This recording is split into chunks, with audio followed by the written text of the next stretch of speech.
ఇక డీటెయిల్స్ చూద్దాం. Betting apps పై పోలీసులు కొరడా జలిపిస్తున్నారు. బెట్టింగ్ చేసి ఆత్మహత్యకు పాల్పడ్డ వారి వివరాలను సేకరిస్తున్నారు పోలీసులు. ఏడాది కాలంలో బెట్టింగ్ భూతానికి బలైన 15 మందికి పైగా ఆత్మహత్య చేసుకున్నారు. తెలంగాణ వ్యాప్తంగా 15 కేసులు నమోదయ్యాయి. ఆత్మహత్యలకు బెట్టింగ్లే కారణంగా ఆధారాలు సేకరించనున్నారు పోలీసులు. ఆయా బెట్టింగ్ యాప్స్ ను గుర్తించే పనిలో నిమగ్నమయ్యారు పోలీసులు. బెట్టింగ్ యాప్స్ నిర్వాహకులు, ప్రమోటర్లను నిందితులుగా చేర్చనున్నారు.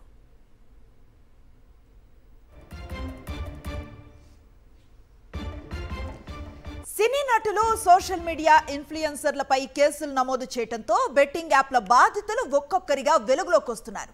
బెట్టింగ్ యాప్ వల్ల భారీగా నష్టపోయిన నెల్లూరుకు చెందిన రాంబాబు అనే వ్యక్తి పంజాగుట్ట పోలీసులను ఆశ్రయించాడు. బాలకృష్ణ అన్స్టాపబుల్ షోలో వచ్చిన Fun88 యాప్ అడ్వర్టైజ్మెంట్ చూసి బెట్టింగ్ యాప్ ఇన్స్టాల్ చేసుకున్నానని చెప్పారు. ఇప్పటివరకు 80 లక్షలను పోగొట్టుకున్నానని ఆవేదన వ్యక్తం చేశారు. బెట్టింగ్ యాప్ల నిర్వాహకులు, ప్రమోటర్లపై కఠిన చర్యలు తీసుకోవాలని డిమాండ్ చేశారు. దీనిపై మరింత సమాచారం మా ప్రతినిధి రవిచంద్ర అందిస్తారు. బెట్టింగ్ యాప్ల బెండ్ తీస్తున్నారు తెలంగాణ పోలీసులు. ఇప్పటికే 25 మంది సెలబ్రిటీలు, యూట్యూబర్లపై కేసులు నమోదు చేశారు హైదరాబాద్ పోలీసులు. అయితే బాధితులు చాలామంది ఉన్నారు, 100లో ఉన్నారు. ఇటు తెలుగు రాష్ట్రాలు, 2 రాష్ట్రాల్లో ఉన్నారు. అయితే మనకు పంజగుట్ట పోలీసులు కేసులు నమోదు చేశారు. 11 మందిపై కేసులు నమోదు చేసిన తర్వాత ఆ విషయం తెలుసుకొని నెల్లూరు నుంచి రాంబాబు అనే వ్యక్తి నెల్లూరు నుంచి వచ్చారు. ఈయన ఎంత పోగొట్టుకున్నారు ఏంటి అనేది తెలుసుకుందాం. అంటే మీరు బెట్టింగ్ యాప్లో ఏమంటారు, అందులో పార్టిసిపేట్ చేశారా?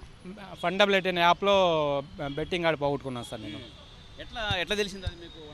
ఒక అన్స్టాపబుల్ షో చూశాను సార్. అదే మనం టీవీ చూస్తుంటాం కదా, అట్లా ఒక షోలో ఆ స్పాన్సర్ కింద అట్లా వచ్చింది సార్. ఆ స్పాన్సర్లో రియల్మీ అనే ఒకటి, Fun88 అనే ఒకటి, స్ప్రైట్ అనే యాడ్స్ వస్తుంటాయి సార్. యాడ్స్లో బాలకృష్ణ గారు యాంకర్ అన్స్టాపబుల్ షోస్ అట్లా టీవీ పైన వస్తుంటాయి.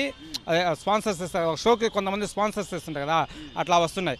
బాలకృష్ణ గారు ఆ షో యాంకర్ సార్. ఆ షోకి గెస్ట్లుగా ప్రభాస్ సారు, గోపిచంద్ సార్ ఇద్దరు వచ్చారు సార్. బాలకృష్ణ సారు ఒక గిఫ్ట్ బాక్స్, ప్రభాస్ సార్కి గోపిచంద్ సార్ ఒక గిఫ్ట్ బాక్స్ ఇస్తాడు. ఏమని Fun88 గేమ్స్ ఆడండి, గిఫ్ట్లు పట్టండి అని ఒక ఇస్తారు సార్. నేను కూడా అది Fun88 ఏంటో గిఫ్ట్లు వస్తాయి అనేది ఒక ఆలోచనతో నేను ఒక ఫ్యాన్ వేస్తాను ప్రభాస్ సార్కి అది డౌన్లోడ్ చేసుకున్నాను సార్. ఇది కామన్గా అలవాటు అయిపోయింది. ఇంకా ఈ బాగా అలవాటు అయిపోయినాక మన ఐడియా వాళ్ళకి తెలుసు కదా, ఇంకా మనల్ని మోసం చేయడం నేర్చుకున్నాం సార్. మనం ఈ నెలలో ఒక 5-6 లక్షలు పెట్టామనుకో 2 లక్షల వరకే వస్తాయి, 4 లక్షలు అప్పుడు పడిపోతున్నాం.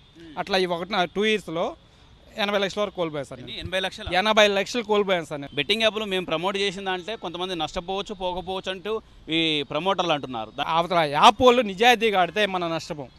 మనం అవగాహన వస్తే ఒక రోజు నష్టం. భయంకరమైన మోసం సార్, చీటింగ్. ఒక బాలు 37 అంకెలు ఉంటాయి సార్. ఒక జీరో అనే గ్రీన్ బాల్ ఒకటి, జీరో అని ఒకటి ఉంటుంది. 36 అంకెలు, 1 నుంచి 36 దాకా అంకెలు ఉంటాయి. 100 రూపాయలు పెట్టుబడితే అంకె మీద 3000 వస్తాయి. వాళ్ళు 50 రెట్ల నుంచి 500 రెట్ల వరకు ఇస్తారు. 500 రెట్లు పడితే 100కి 50,000 వస్తాయి. అట్లా మనం ఆ 36 అంకెలో ఒక అవగాహన ఉంటుంది. ఇప్పుడు ఈ అంకె 10 పడింది, తర్వాత 19 కానీ 28 కానీ పడి ఒక అవగాహన ఉంటుంది. దానికి సంబంధించి ఒక 10 అంకెల మీద వేస్తుంటాం. అంటే 10 అంకెల మీద వేసామనుకో మనకు పడేటైనా ఒక్కోసారి అతను కానీ మన ఐడి చూస్తున్నాడు, వాళ్ళ ల్యాప్టాప్లో మన ఐడి చూశాడు, మనకు డబ్బులు వచ్చున్నాయనుకో రోల్ ఓవర్ అని పెట్టి డబ్బులు రెట్టినప్పుడు, తర్వాత మన డబ్బులు వచ్చినప్పుడు మనం రోల్ ఓవర్ దగ్గర ఆడుతూ ఉండాలి. కాసేపు ఆడే టైంలో మన డబ్బులన్నీ లాగేసుకుంటాడు అతను. ఎన్ని యాప్లలో ఆడారు మీరు? నేను ఒకే ఒక యాప్లో ఆడి, ఇంకే యాప్లో ఆడ. ఏ యాప్ల ద్వారా ఎక్కువ పోతుంది అన్న తెలుసా? అంటే నేను ఆడింది Fun88 యాప్ ఒకటే సార్, దాంట్లోనే పోగొట్టుకున్నాను. ఇప్పటికీ నా బ్యాగ్లో పురుగుల మందుల బాగుంది సార్. 8 నెలలు సార్ ఊరు వదిలిపెట్టి వచ్చి నేను 8 నెలల నుంచి మానసికంగా ఎక్కడ తిరుగుతున్నా, పిచ్చోళ్ళు తిరుగుతున్నా. 15 రోజులకి 20 రోజులుగా భార్య పిల్లల కాడికి వెళ్ళటం, వాళ్ళకి ఏదైనా కావాల్సిన పని చేసుకుంటూ బతుకుతుంటాం.